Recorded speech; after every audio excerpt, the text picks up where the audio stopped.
Welcome to Tales to Terrify, part of the District of Wonders network. Featuring Starship Sofa and far-fetched fables, everyone has a story in the District of Wonders. Come and find yours.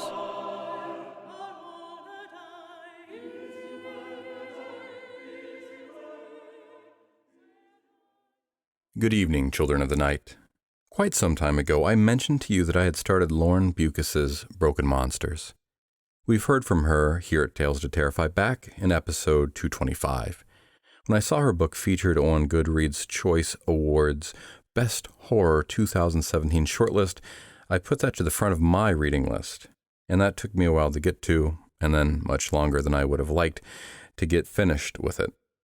I found it to be an engaging read, but had a harder time finding the time to actually get through it.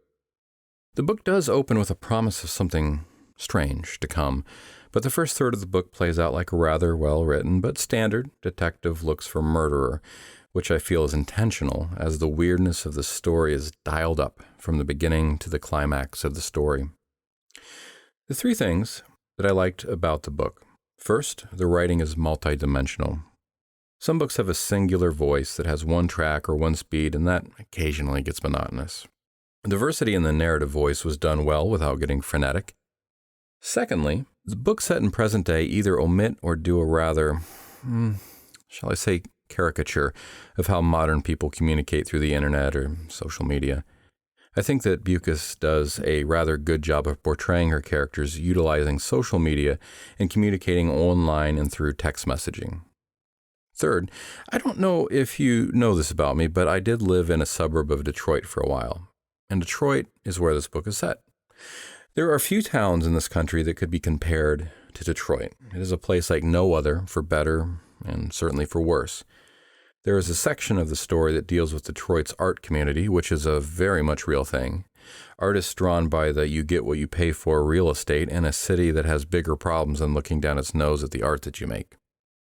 Some of the things that I appreciated their inclusion, among others, about the city of Detroit is an early reference to Michigan Central Station, which is something you really should drive past if you're ever in town. Of course, a reference to the infamous former mayor Kwame Kilpatrick, no relation that I'm aware of, Zug Island, and the particularly deep Detroit cut, the Nain Rouge, or Red Dwarf, that has a strange, murky history and Detroit folklore. Our second story of the night comes from an author from the Detroit area, too, so stay tuned for that. I recommend it, and I'm happy to see success from one of our contributing authors. Our first story of the night comes from L.P. Melling, who currently writes from Bedfordshire, UK, and has lived in various parts of England. When not writing or shredding fretboard, he works for a charity that supports victims of crime. Listen with me to L.P. Melling's Marrow's Sweet Decay, which first appeared in the March 25th, 2017 edition of The Molotov Cocktail.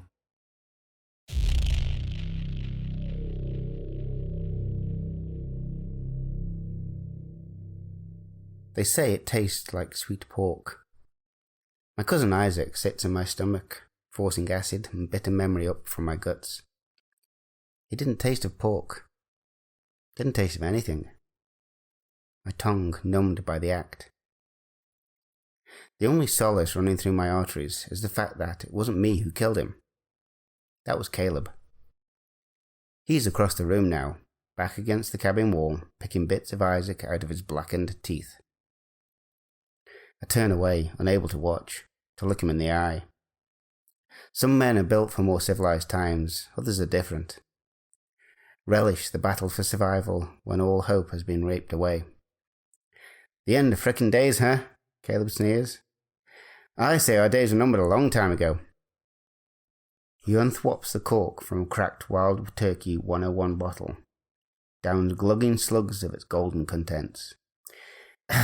He says, wiping away the spillage from his ragged red beard.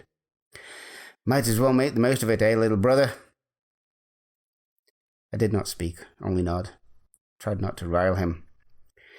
Refused to join in. My eldest brother, the last part of my family left after the atomic rain, the black sheep outlasting all others. No doubt will outlast me too. Never the most quick-witted, but Caleb made up for it in sheer aggression in unbending ill will. They said that also about our father in his prime, who gave me his eyes. No doubt why Caleb burns hate at me from his own narrowed and ghostly grey pupils black as sin, remembering all the beatings through the years the old man gave him. When the hunger chews, claws away at stomach and bone, I see how Caleb looks at me. Know his black thoughts. Though I keep my blade close, I'm surprised on waking most days that I'm not trussed ready to be spit roast. The wind shrieks through the cracks and holes in the cabin, a cold wind for a cold, broken world. The snow soon follows, falling thick and foreboding, choking off the wood, covering the black ashes of man, woman and child. Winter has come for us. The sound of our tortured stomachs joins that of the wind, mingle with it to form a wraith's wail. I cannot block it out, nor the slight smell of burning flesh that snags in my sinuses, the bitter taste that clings to my tongue. My mind and body are spent. I pull my coat hard around me, waiting to be taken to a better place. Sleep takes me, but it's full of the screams of sacrifice as limbs are sawn and severed from their owners. I wake. Caleb hasn't talked for days. He has that look in his eye again. With none of the last survivors coming anywhere near the cabin in the last month, I know it's time. The end of mine. He lunges for me. My body tightens, my hand gripping white-knuckled hard onto the blade's ivory handle, ready to strike. Fear sears into my heart. I grapple with him, skin prickling, twist my body, thrusting and penetrating, squealing pain slicing up the cabin air. Eating the last of Caleb, sucking out the marrow from his broken bones, I think maybe it does taste like pork after all, and that some men survive no matter what, even if they don't think they will. It's in their blood to struggle on, to fight to their last gasping breath. I leave the cabin to hunt for more sweet meat and pray it won't be long until I'm joining him in a lesser hell than I suffer now.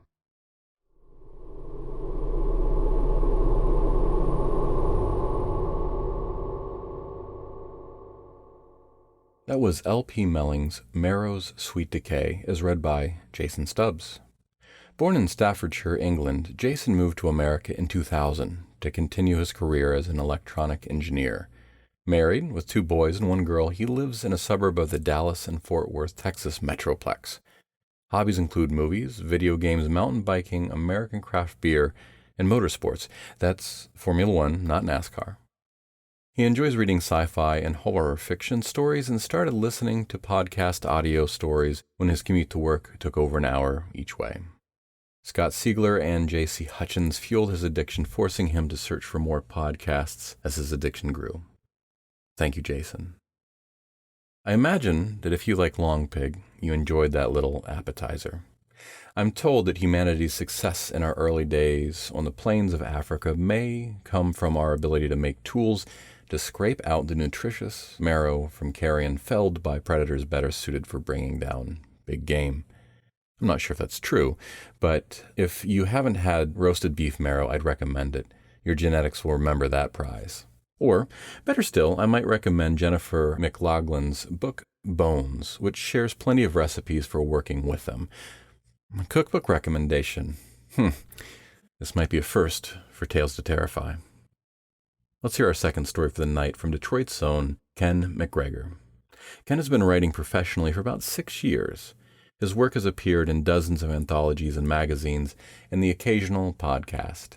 He has 2 story collections, An Aberrant Mind and Sex, Gore, and Millipedes. He is a member of the Great Lakes Association of Horror Writers and an affiliate member of the Horror Writers Association. He has also written TV commercials, sketch comedy, a music video, and a zombie movie. Recently, he co-wrote a novel, pending publication, and they are working on the sequel.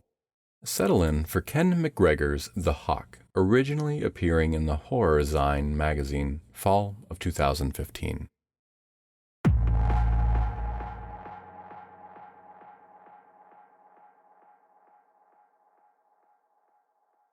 Seth woke to the sound of screaming. It was too shrill to be human. When he peeled back the corner of the curtain, it let in enough sun to hurt the back of his eyes. He let it fall and closed his eyes. With eyes shut, he opened the curtain again and let the sun hit his closed lids. He counted to 10 and opened them. No pain this time. A hawk executed tight circles around his backyard. He had never seen one this close before. It was perfectly poised between beautiful and dangerous. Damn, nature's cool. He cleared his throat and spoke out loud. You're a loud bird, but better than sirens, I guess. The hawk altered its course, swooping close to the house. Its talons passed the glass inches in front of his face. Seth jerked back. He laughed. Jesus, scared me, buddy. When he lifted the curtain again, the hawk was gone. Scratching his lower back through his thin t-shirt, he glanced at the digital clock. 7:25. Yawning, he stepped out the door. He scanned the sky, but there was no sign of the bird. When he turned to go, he saw the tiny gray mouse on his back step. Its fur was blood-streaked, and it had a hole in one side. It was still. Years before, when his family had lived in the suburbs, they'd had a cat they'd rescued from the animal shelter. Seth had named it Scrappy for its half-missing ear and the way it fought everything on 4 legs. Scrappy would bring dead things to the back porch, birds, mice, rats, and the like. Seth shook his head. Hawks don't do that. I don't think they do. He looked around at his empty yard. Who am I talking to? He went back inside to make coffee. While it brewed, he scanned the kitchen walls. They were a pale yellow he would have to paint over eventually. The color reminded him of urine. A spice rack hung on the wall next to the stove, empty except for a single empty bottle labeled cumin in faded calligraphy. The only other decoration in the room was a picture of Rachel. In it, she sits on a huge rock before a massive oak tree. It was taken on their first trip to New Hampshire. The tip of her tongue rests on her lower lip. She is smiling, flirting. One eyebrow is arched. She is still alive. The coffee machine gurgled and beeped to let him know it was done. Blinking, he pulled a mug down by a handle, spun it upright, and poured himself a cup. He toasted Rachel's picture with the coffee, blew on it, and took a sip. Setting the coffee down on a file folder box, Seth sliced the tape on a brown cardboard box labeled Books, Heavy, and opened it. These were the novels, packed in alphabetical order by author thanks to his mild anal retentiveness. He stood. Both knees popped, and he dusted the bookshelf with the dirty t-shirt. The novels lived on the top shelves in his apartment in the city. They would live on the bottom shelf here. Change is good. Stagnation is bad. Again, why am I saying this out loud? He switched to a deep, rich television announcer voice. Too much time alone in the wilderness made Seth go slowly bananas. After he had shelved 2 boxes of books, he stretched, finished the cold coffee, and stepped outside. The sun had obliterated the morning dew and warmed the skin on his face. The mouse was still there. Reaching back through the door, Seth hooked his sneakers by the heels. Sitting on the back steps, he pulled them on, tucking the laces down into them by his ankles. He strode across the unmown lawn, grass swishing against the sides of his shoes. By the back fence, a tool shed that came with the house leaned a few inches to the left. The aluminum door was stuck, but finally swung open with a reverberating clang. He pulled on the leather work gloves and hefted the shovel onto his shoulder. On the way back, he whistled the dwarf's song from Snow White. Easing the pointed blade under the dead mouse, he lifted it.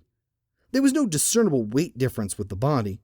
When he got to the part of the yard he had designated the garden, he slid the mouse onto the ground and dug down a little over a foot. With gloved thumb and forefinger, he lifted the animal by its tail and dropped it in the hole. After scooping the dirt back in, he patted it down with the shovel. Leaning the shovel against his hip, Seth wiped the sweat from his face with the hem of his t-shirt. Something rustled above him. A hawk, presumably the same one, was on a branch watching him, head cocked to one side.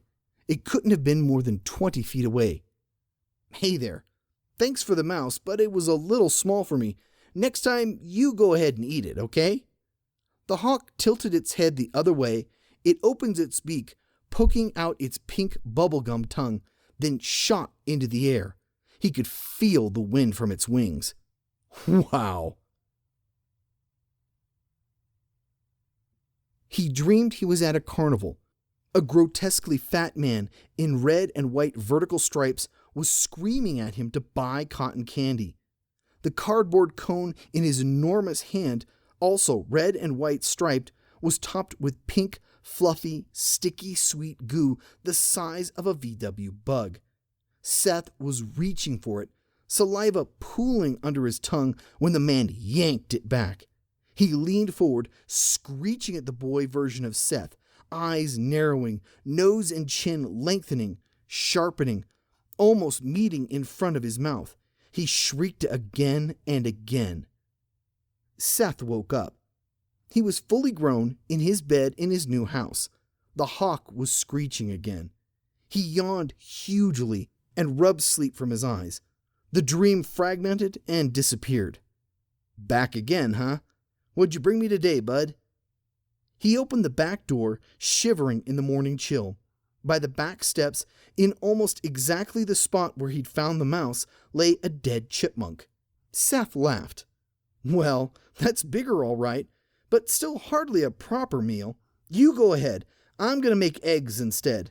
They're from a chicken, so, no offense?"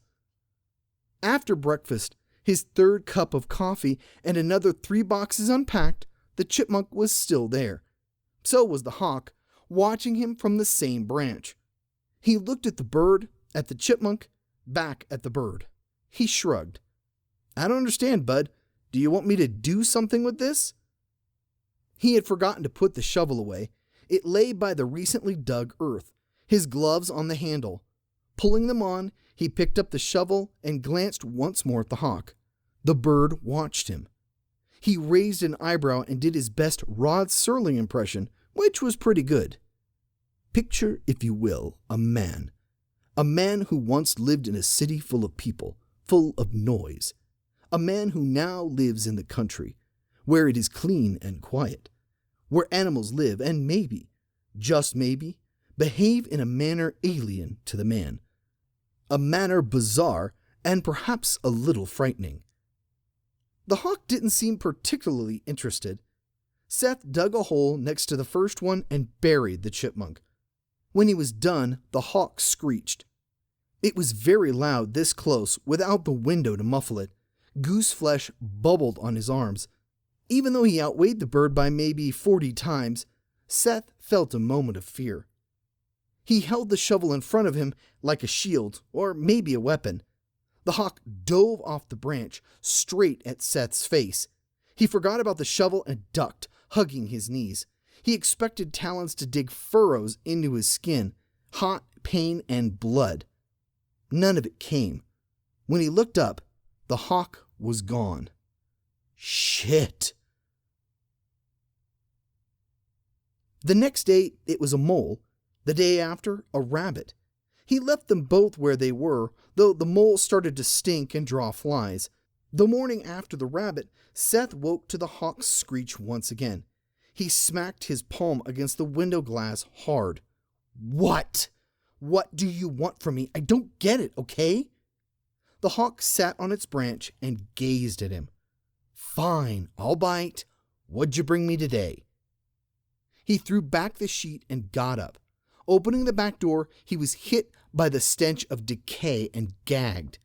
He snagged the dish towel off the rack and covered his nose and mouth with it. On the back porch, he froze. Next to the rotting mole and the stiff rabbit was a small dog.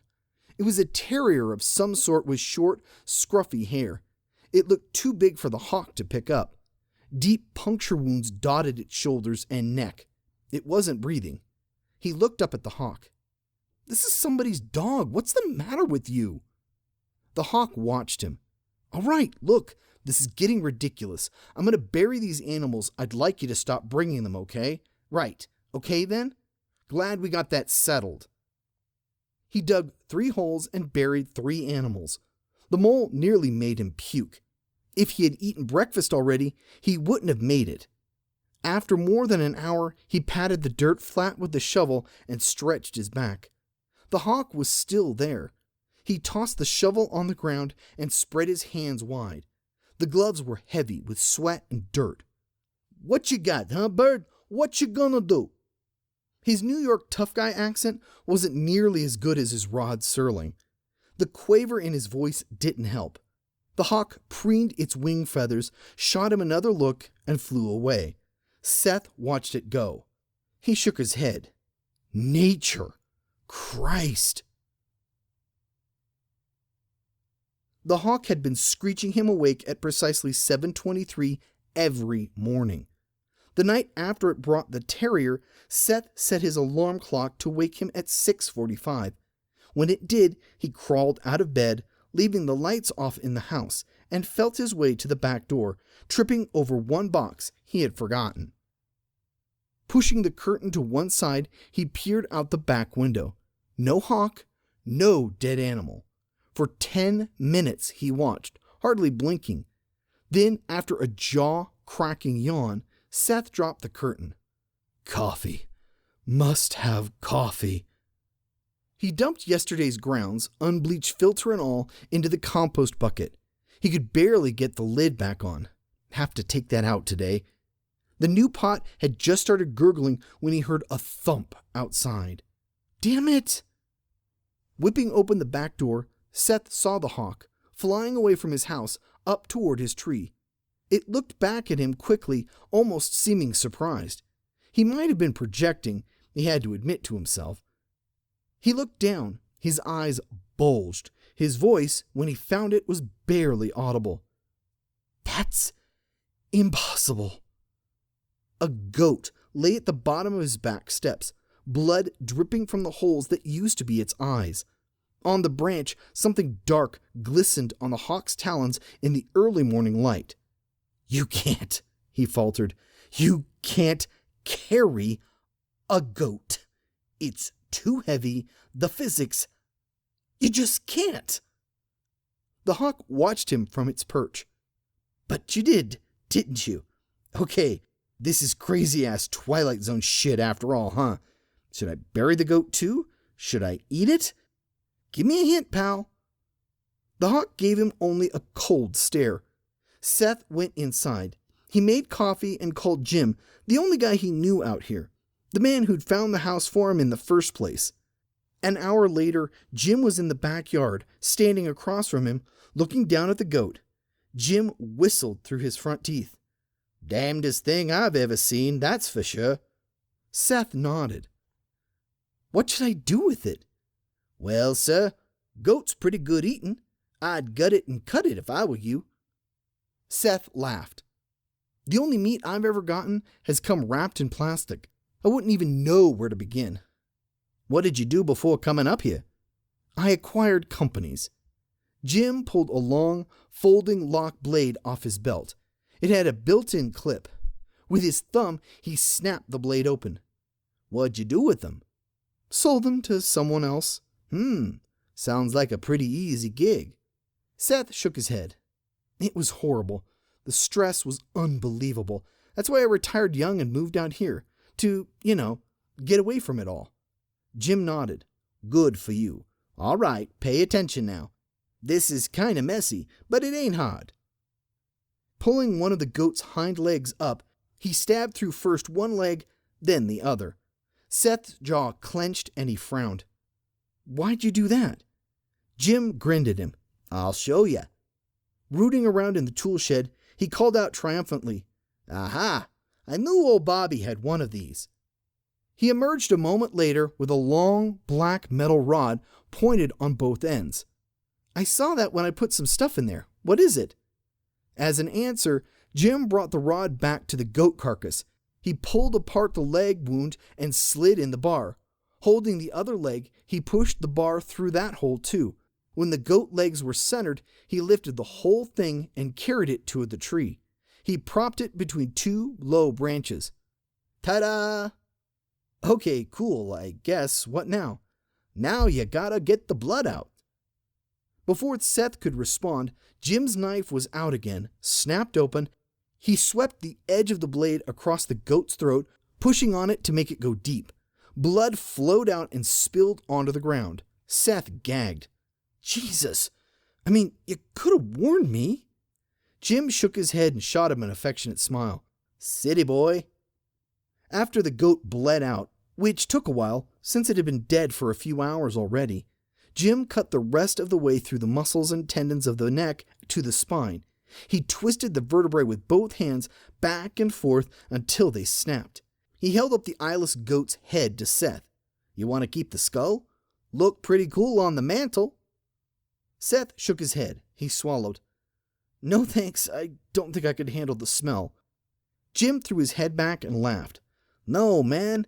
You put it on the stick so it's up off the ground, as far from the house as you can. Birds and bugs will come pick it clean. Before you know it, nice white goat skull. No smell. Seth admitted that it sounded kind of cool to have a nice, clean goat skull on his mantle, and asked Jim if he could set up the whole stick thing for him. Jim agreed. Okay, next step.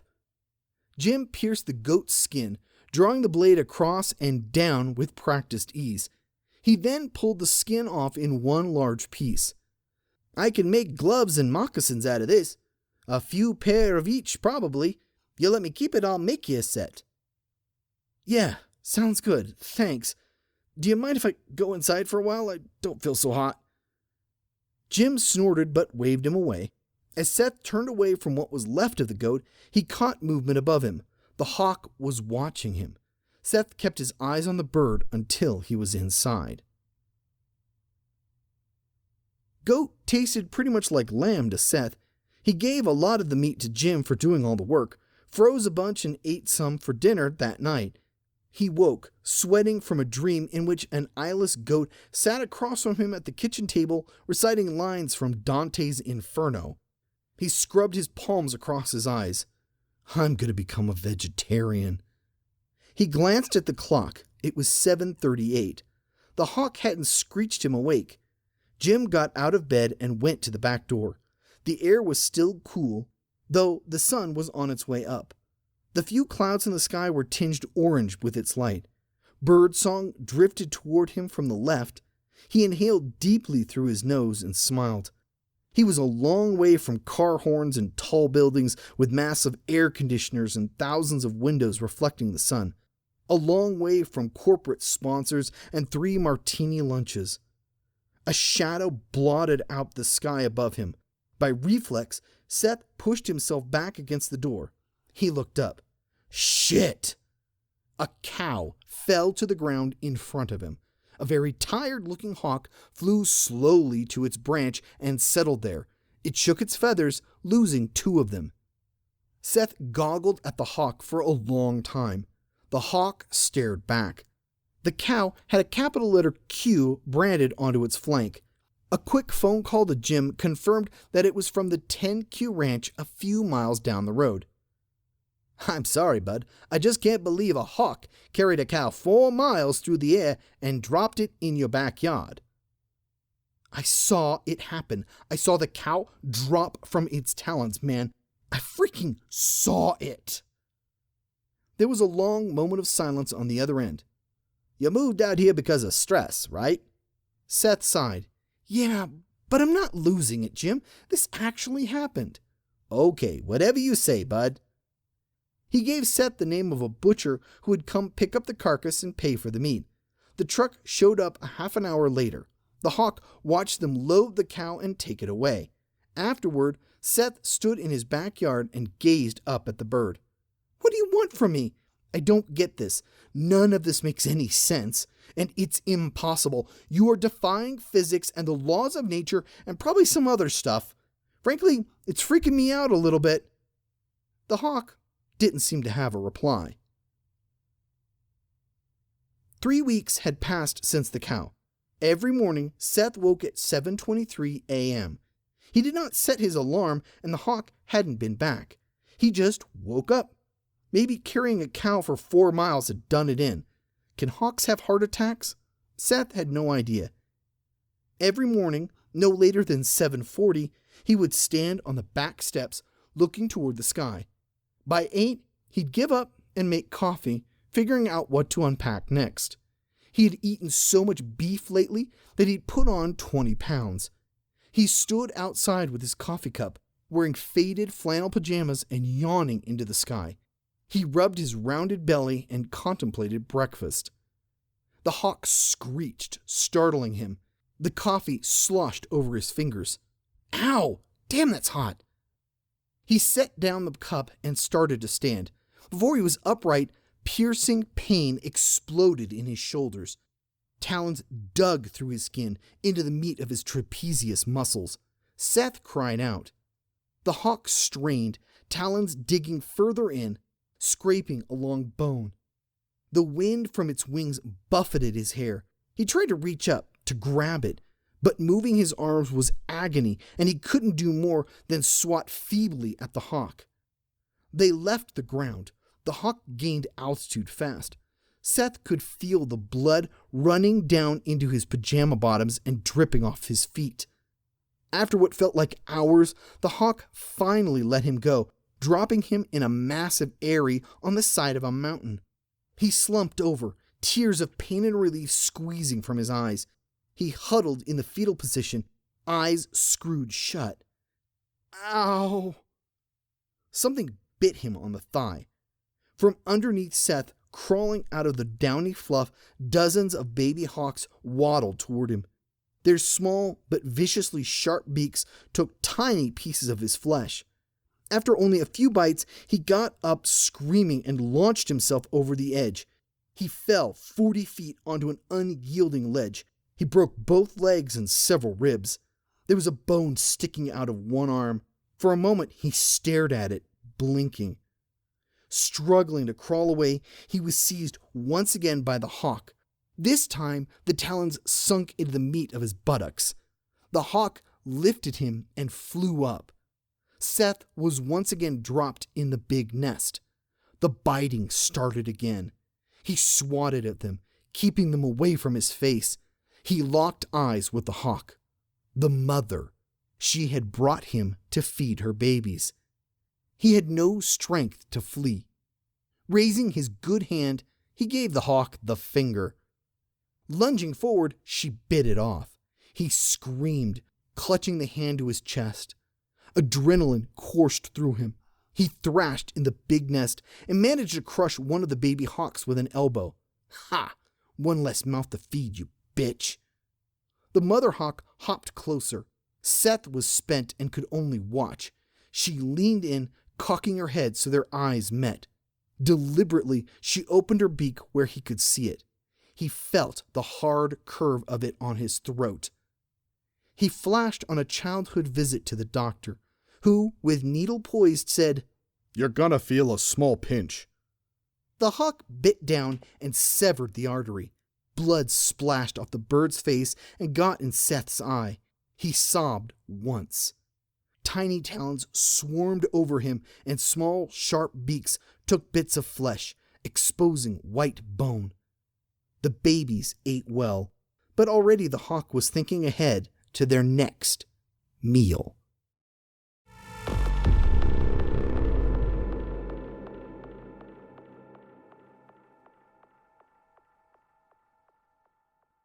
That was Ken MacGregor's The Hawk, as read by Brian Rollins.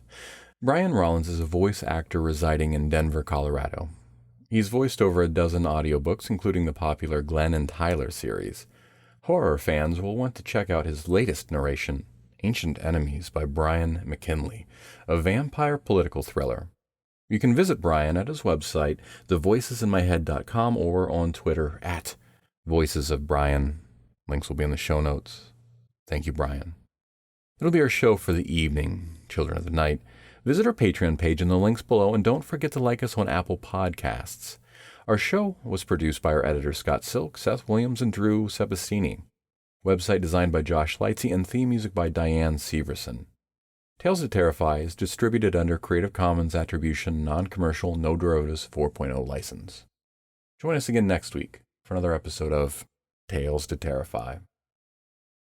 This presentation has been brought to you by the District of Wonders Network, dedicated to podcasting the finest genre fiction. You can learn more about the District of Wonders and their many literary productions at their website, www.districtofwonders.com.